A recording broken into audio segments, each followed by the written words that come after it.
یہ قرآن جو پہاڑ میں، زمین میں، آسمان نے لینے سے انکار کر دیا، اس کی ذمہ داری انسان نے لے لی اور پھر عمل نہیں کر پایا۔ یہ قرآن وہ کتاب ہے جو چیخ کر ڈنکے کی چوٹ پر اعلان کر رہی ہے، چیخ چیخ کر کہہ رہی ہے، سنو، چیلنج کر رہی ہے دنیا والوں کو۔ اللہ رب العالمین نے فرمایا وَإِن كُنتُمْ فِي رَيْبٍ مِّمَّا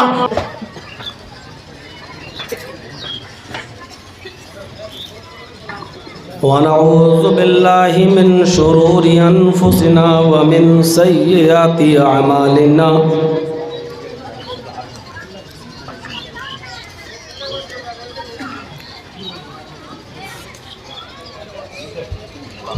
مَن يَهْدِهِ اللَّهُ فَلَا مُضِلَّ لَهُ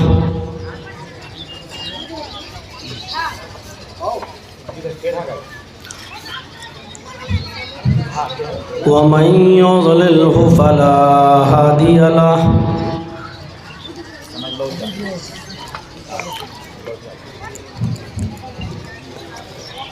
وَأَشْهَدُ أَن لَّا إِلَٰهَ إِلَّا اللَّهُ وَحْدَهُ لَا شَرِيكَ لَهُ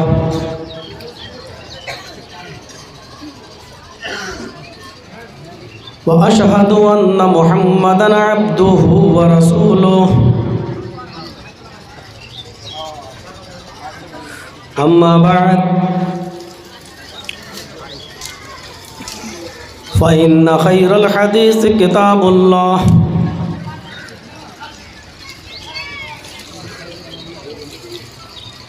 وخير الهدي هدي محمد صلى الله عليه وسلم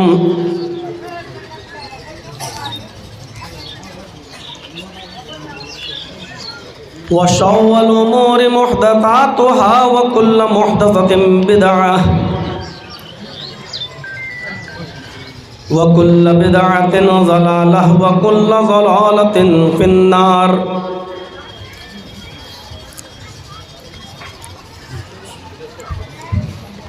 أعوذ بالله من الشيطان الرجيم بسم الله الرحمن الرحيم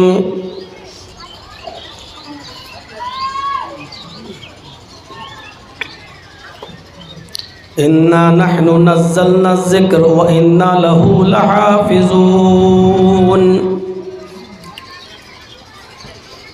رب اشرح لي صدري ويسر لي أمري واحلل عقدة من لساني يفقهوا قولي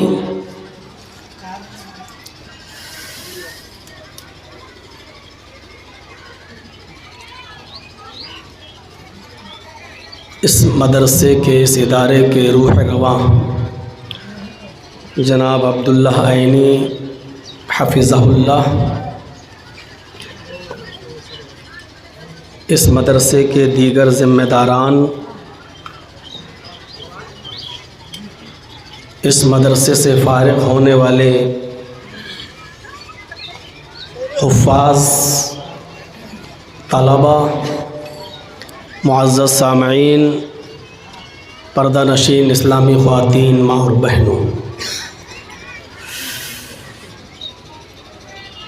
خوشی ہوئی اس بات سے کہ اس ادارے میں آج پہلی بار آنے کا موقع ملا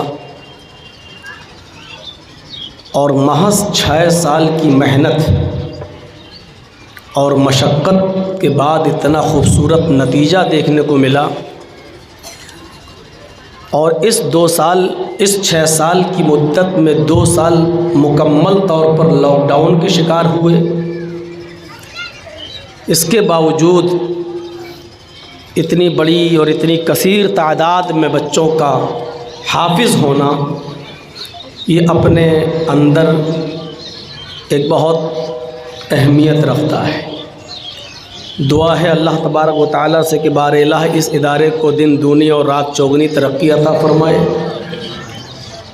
اور ان بچوں کو حافظ قرآن کے ساتھ ساتھ اس قرآن کا عامل بھی بنائے، اور ان کے حفظ اور عمل کی برکت سے اس امت اسلامیہ کو مستفیض فرمائے۔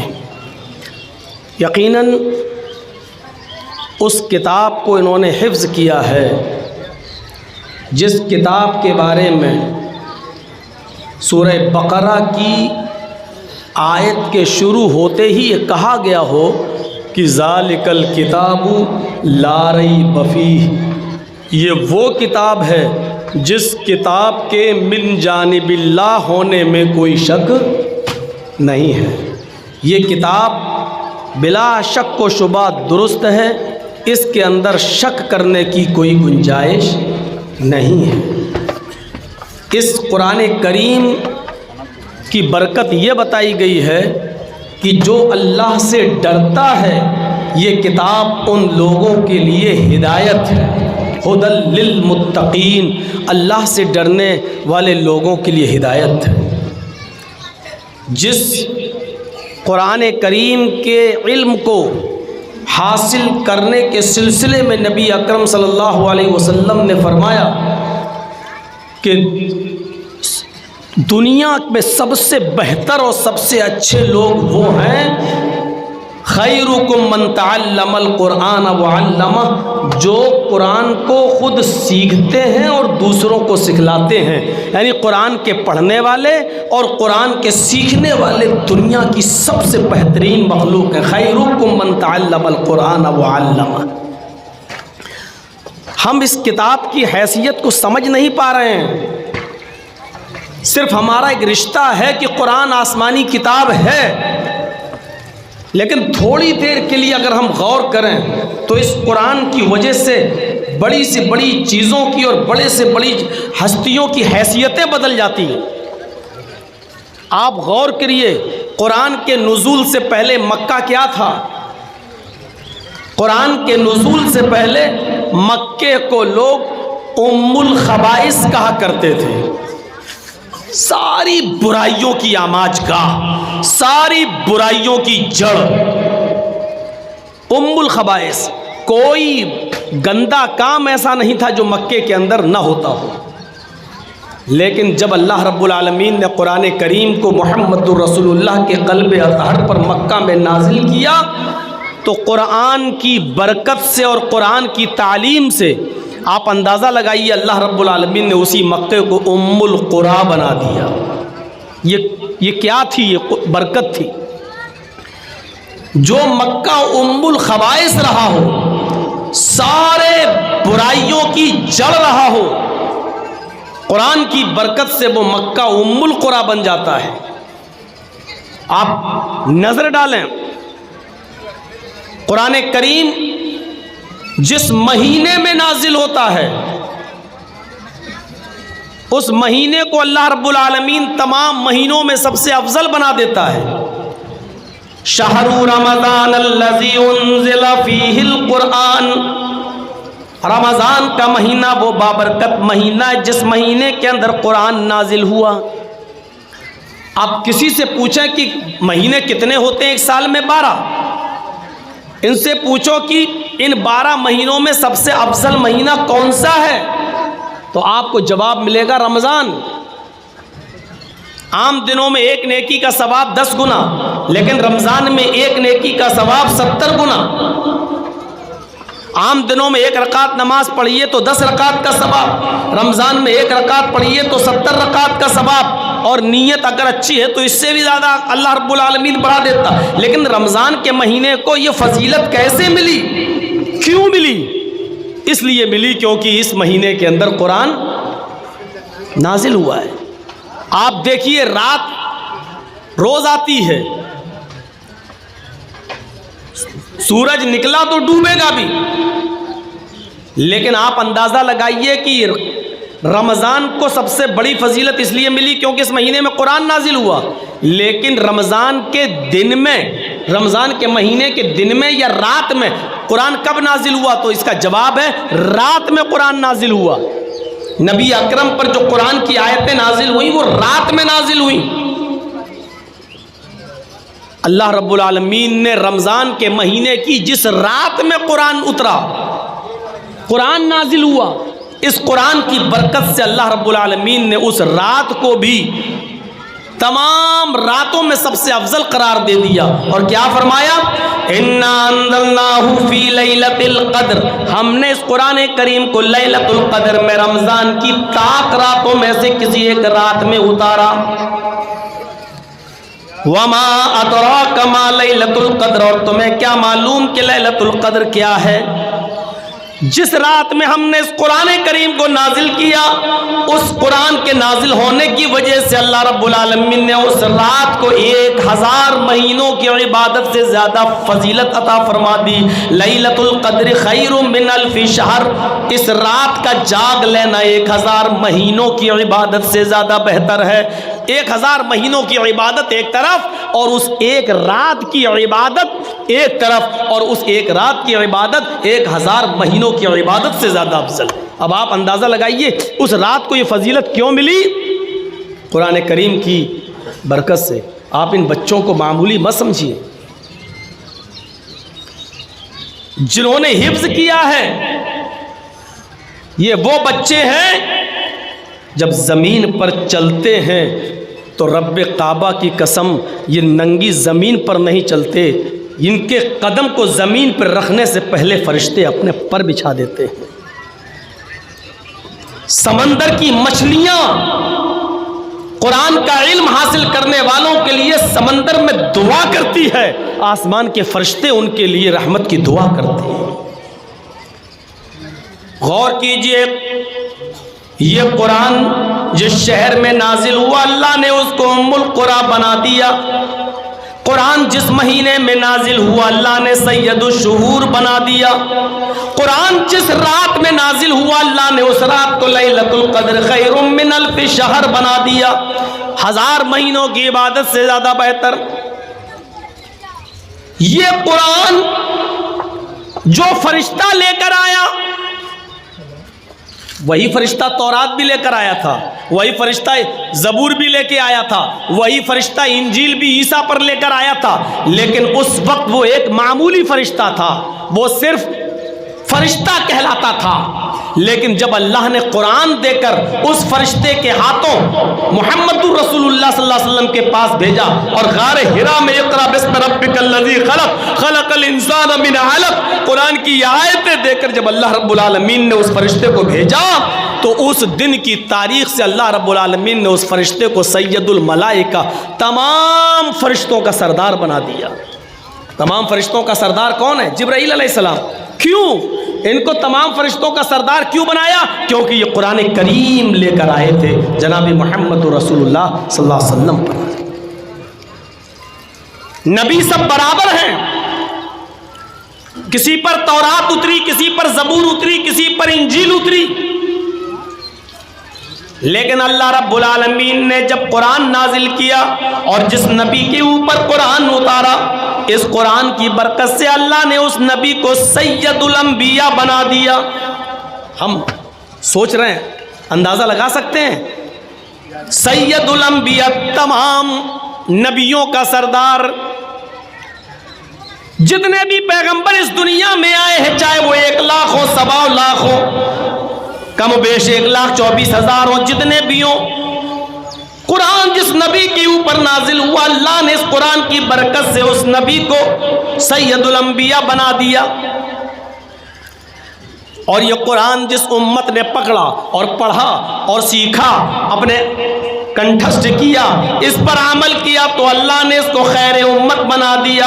کنتم خیر امت، تم سب سے بہتر امت ہو۔ دنیا میں بہت سی امتیں، بہت سی قومیں، لیکن تمہیں سب سے بہتر قوم بنایا جا رہا ہے، اس لیے کیونکہ تم قرآن کو پڑھتے ہو اور قرآن کے مطابق تم دوسروں کو نیکی کا حکم دیتے ہو اور برائیوں سے لوگوں کو روکتے ہو۔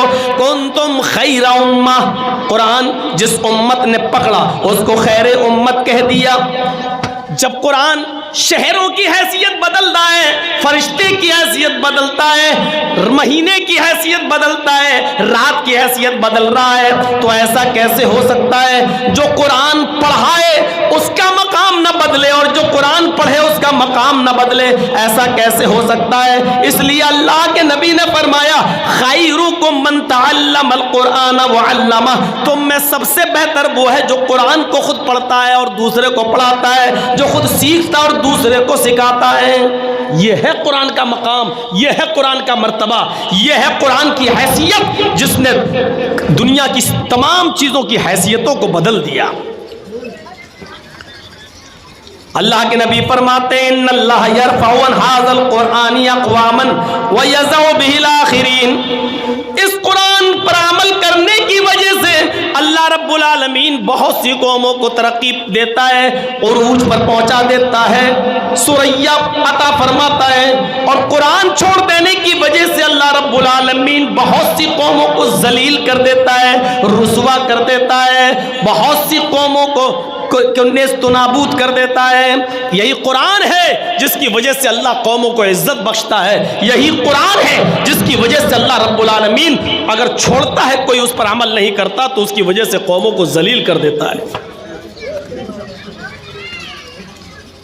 قرآن جو سنتا تھا اس کے دل کی دنیا بدل جاتی تھی۔ آج یہ قرآن ہم سنتے تو ہماری زندگیوں میں انقلاب کیوں نہیں آتا؟ ہمیں بتائیے میرے بھائیوں، کیا تاثیر بھی کبھی بدلتی ہے؟ برف پہلے ٹھنڈا تھا، آج بھی برف ٹھنڈا ہے۔ آگ پہلے گرم تھی، آج بھی آگ گرم ہے۔ مرچ پہلے بھی تیکھی تھی، آج بھی تیکھی ہے۔ نمک پہلے بھی کھارا تھا، آج بھی کھارا ہے۔ چینی جب بنی تھی تب بھی میٹھی تھی، آج بھی چینی میٹھی ہے۔ گڑ جب پیدا ہوا تو بھی میٹھا تھا، آج بھی وہ میٹھا ہے۔ لیمو پہلے کھٹا تھا، آج بھی کھٹا ہے۔ دنیا کی کوئی چیز اٹھا کر دیکھ لو، کسی چیز کی حیثیت میں ہم چینجنگ نہیں دیکھتے ہیں، تبدیلی نہیں دیکھ رہے ہیں۔ مرچ جب پیدا ہوئی تو تیکھی، آج بھی تیکھی۔ نمک پہلے کھارا، آج بھی کھارا۔ چینی اور گڑ پہلے میٹھا، آج بھی میٹھا۔ میرے بھائیوں، پھر قرآن کی تاثیر کیسے بدل گئی؟ پہلے جو قرآن پڑھتا تھا اس کے دل کی دنیا بدل جایا کرتی تھی۔ آج یہ قرآن ہم پڑھتے اور سنتے ہیں لیکن آج ہمارے دل کی دنیا کیوں نہیں بدلتی؟ آج اس قرآن کی تاثیر کیسے ختم ہو گئی؟ یہ قرآن تو وہ تھا جو بڑے سے بڑے غصے والے انسان حضرت عمر فاروق جو غصے میں تلوار لے کر محمد رسول اللہ کی گردن اڑانے کے لیے جا رہے تھے، لیکن سنا کہ میری بہن و بہنوئی مسلمان ہو گئے، اسلام لائے۔ جب ان کے گھر گئے، دروازے پر کھڑے ہو کر قرآن کی چند آیتیں سن لی۔ کہا بتاؤ کیا پڑھ رہے تھے؟ مارا بہن کو بھی بہنوئی کو بھی۔ جب بتا دیا گیا کہ ہاں قرآن پڑھ رہے تھے اور ہم اس سے بدل نہیں سکتے، ہم اس کو چھوڑ نہیں سکتے، تب حضرت عمر نے کہا اچھا مجھے بھی سناؤ یہ کیا ہے جو اس کو پڑھ لیتا ہے، سن لیتا ہے، چھوڑنے کا نام نہیں لیتا۔ چند آیتیں قرآن کی سنی، ایک آیت دو آیت مشکل سے 3 آیتیں ہی پڑھی تھیں، اور عمر فاروق نے 3 آیتیں ہی سنی تھی۔ چیخ پڑے نہیں نہیں، یہ قرآن کسی انسان کا کلام نہیں ہو سکتا، یہ قرآن کسی انسان کا کلام نہیں ہو سکتا ہے۔ آئے میری بہن، آئے میرے بہنوئی، مجھے بھی اس ذات کے پاس لے چلو جس کے اوپر یہ قرآن نازل ہوا ہے، یعنی محمد رسول اللہ صلی اللہ علیہ وسلم کے پاس لے کر چلو۔ جب حضرت عمر کو نبی اکرم کے پاس لایا گیا تو یہی عمر قرآن کی چند آیتیں سن کر محمد رسول اللہ کے ہاتھ پر بیعت کر کے اسلام لے آتے ہیں۔ قرآن کی چند آیتیں کوئی سن لیتا تھا، دل کی دنیا بدل جاتی تھی۔ آج کیا ہو گیا ہمیں؟ ہم قرآن سنتے ہیں لیکن ہماری دل کی دنیا نہیں بدلتی ہے۔ یہی قرآن ہے۔ عبداللہ ذوالبجادین جنگل میں بکریاں چرا رہا ہے اور محمد رسول اللہ پر ایمان لانے والے صحابہ بھی جنگل میں بکریاں چرا رہے ہیں۔ ہاں بکریاں چرا رہے ہیں، بکریاں چراتے جاتے اور صحابہ قرآن کی آیتیں گنگناتے جاتے ہیں۔ بکریاں چرا رہے ہیں اور قرآن کی تلاوت زور زور سے کرتے جا رہے ہیں، جنگل میں پڑھتے جا رہے ہیں۔ عبداللہ ذوالبجادین جو پکا کافر ہے، اس کے کانوں میں قرآن کی آواز ٹکراتی ہے، صحابہ کو قرآن پڑھتے ہوئے دیکھتا ہے تو کان لگا کر سننے لگتا ہے. ابھی اس نے چند آیتیں ہی سنی تھی جنگل میں بکریاں چراتے ہوئے, چند آیتیں ہی سنی تھی کہ وہ فوراً اپنی بکریاں لے کر واپس آتا ہے اور اپنے چچا سے کہتا ہے اے چچا ان بکریوں کو پکڑو, اب میں ان بکریوں کو نہیں چراؤں گا اور آپ کی غلامی سے آزادی چاہتا ہوں, اس لیے کہ آج ہم نے ایک ایسی کتاب سنی ہے, آج ایسی آیتیں سنی ہے, آج ایسا کلام سنا جو کسی انسان کا کلام نہیں ہو سکتا ہے. عبد العزا کو, یہ عبد العزا نام ہے ابھی ان کا, یہ کافر تھے. ابھی جب قرآن کی چند آیتیں سننے کے بعد اپنے چچا کے پاس گئے تو کہا اپنی بکریاں لو. چچا نے کہا کیوں, کیا بات؟ اب میں اسلام لاؤں گا. چچا نے کرتا اتروا لیا, لنگی اتروا دی, گنجی اتروا دی, جوتے تک اتروا دیے, بالکل برہنہ کر دیا, ننگا کر دیا اور فرمایا جب تم ہمارے نہیں رہے, اسلام لانا چاہتے ہو, قرآن پر عمل کرنا چاہتے ہو, قرآن پر ایمان لانا چاہتے ہو تو میں نے جو کچھ دیا سب کچھ واپس کرو. کرتا اتار دیا, جوتے اتار دیے, گنجی اتار دی, جو کچھ امامہ سب اتار دیا, صرف لنگی رہ گئی.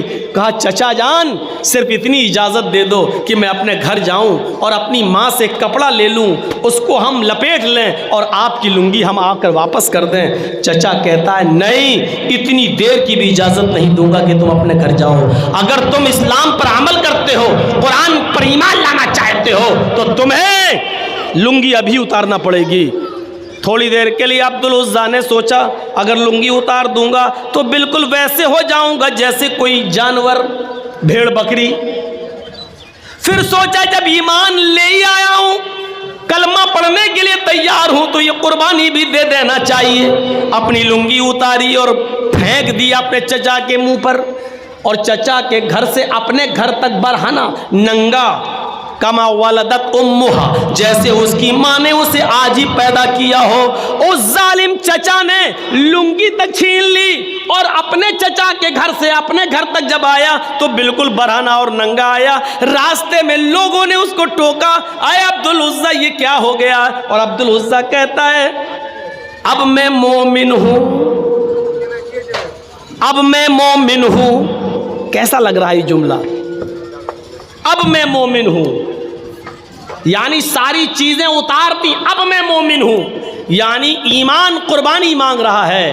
میں نے اپنے کپڑوں کی, جوتے کی, گنجی کی, یہاں تک کہ لنگی تک کی قربانی دے دی کیونکہ اب میں مومن ہوں. میرے بھائیوں ذرا تصور کرو کہ اس حال میں اب میں مومن ہوں کیسا لگ رہا ہے. آپ تو اپنی نیند کی قربانی دے کر مسجد میں نہیں آ سکتے ہو, آپ تو ہوٹل پہ چائے پینے بیٹھ گئے اور اذان ہو رہی ہے تو ابھی چائے بنی نہیں ہے, لیکن آپ کو معلوم ہے جب تک چائے پئیں گے جماعت نکل جائے گی, لیکن آپ چائے کی قربانی نہیں دے سکتے ہو مسجد کے لیے. اذان کی آواز سن کر ہم مسجد کی طرف نہیں آ سکتے ہیں. ہم دکان پہ بیٹھے ہیں اور اذان کی آواز آ رہی, ہم دکان کی قربانی نہیں دے سکتے ہیں. اور پوچھو تو کہیں گے ہم مومن ہیں, ہم مومن ہیں. ایمان قربانی مانگتا ہے, قربانی. چچا نے اتنا ہی کہا تھا اگر تم قرآن پر ایمان لانا چاہتے ہو تو لنگی بھی اتار دو, اور اس نے اجازت اتنی مانگی تھی بس کہ مجھے گھر تک جانے کی اجازت دے دو, صرف لنگی تو ہے, چادر پہن لیں گے اور آپ کی لنگی آپ کو دے دیں گے. کہا کہ نہیں, اگر قرآن پر عمل کرتے ہو, ایمان لانا چاہتے ہو تو لنگی بھی اتارو. اور اس نے پھر لنگی بھی اتارو. ایمان قربانی مانگتا ہے, قربانی. کیسا لگ رہا ہے اس حال میں عبد العزا کا ایمان؟ بہرحال جب وہ اپنے گھر پہ جاتا, دروازے کو دستک دیتا, ماں نے دروازہ کھولا. ماں نے دروازہ کھولا تو کیا دیکھا, میرا بیٹا ننگا. بڑا تھا عبد العزا اس لیے سر گھما لیا, بیٹے اس حال میں تم اپنی ماں کے سامنے آئے ہو, کیا ہوا؟ میرے دیور نے, تمہارے چچا نے تمہارے ساتھ یہ سلوک کیوں کیا؟ عبد العزا کہتا ماں اس لیے کیونکہ میں ایمان لا رہا ہوں, میں قرآن کو ماننا چاہتا ہوں, میں اسلام لانا چاہتا ہوں, میں نے قرآن کی آیتیں سنی, میرا دل آیا ہے, میں قرآن کریم پر عمل کروں گا. ماں وہ کسی انسان کا کلام نہیں, وہ اللہ کا کلام ہے.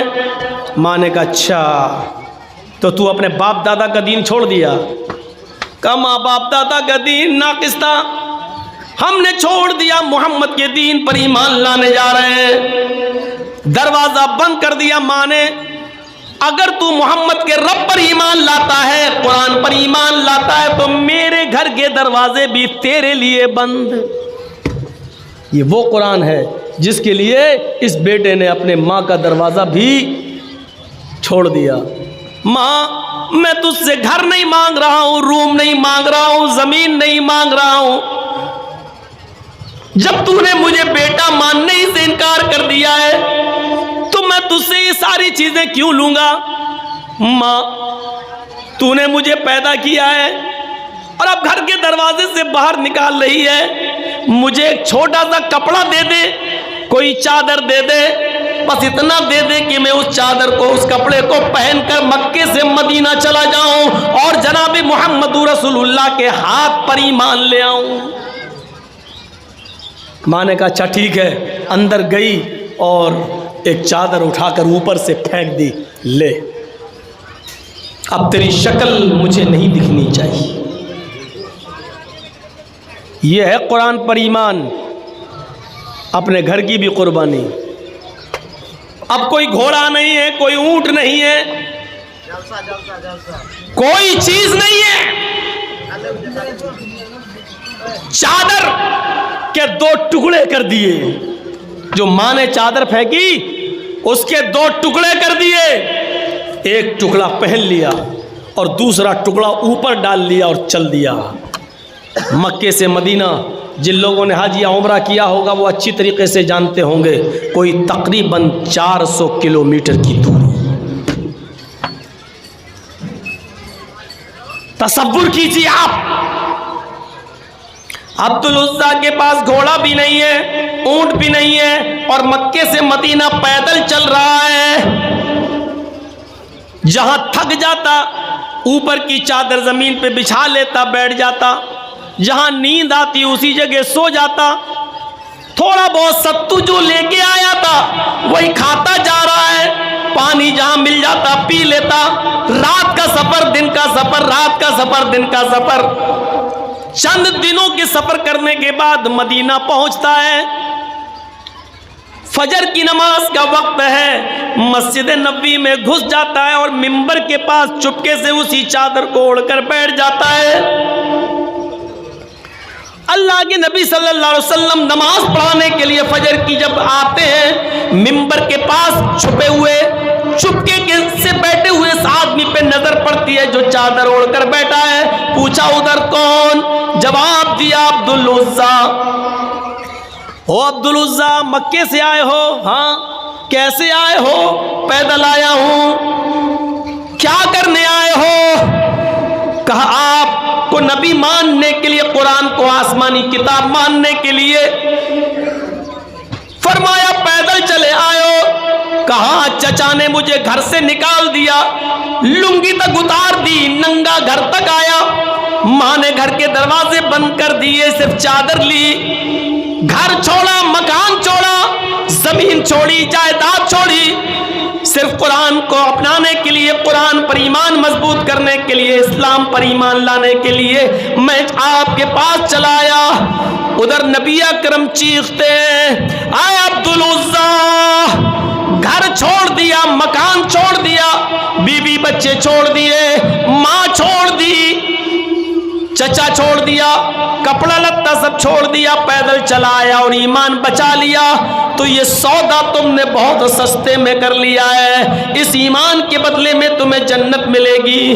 کلمہ پڑھا, اسلام لے آیا. فرمایا اللہ کے نبی نے, آج کے بعد تمہارا نام عبدالعزیٰ نہیں ہے, بلکہ آج کے بعد تمہارا نام عبدالعزیٰ نہیں ہے بلکہ عبداللہ ذوالبجادین ہے. آج کے بعد تمہیں عبداللہ کے نام سے یاد کیا جائے گا. یہ تھا عبداللہ جس نے جنگل میں صحابہ کرام کے منہ سے نکلنے والی آیتوں کو سنا تو ایمان لے آیا. اس کی دل کی دنیا بدل گئی. یہ قرآن کی تاثیر تھی, لیکن آج قرآن کی تاثیر کیسے بدل گئی؟ ابھی میں نے مثال دی, ان کھانے پینے کی چیزوں کی تاثیر نہیں بدلی, قرآن کی تاثیر کیسے بدل گئی؟ آج ہم پڑھتے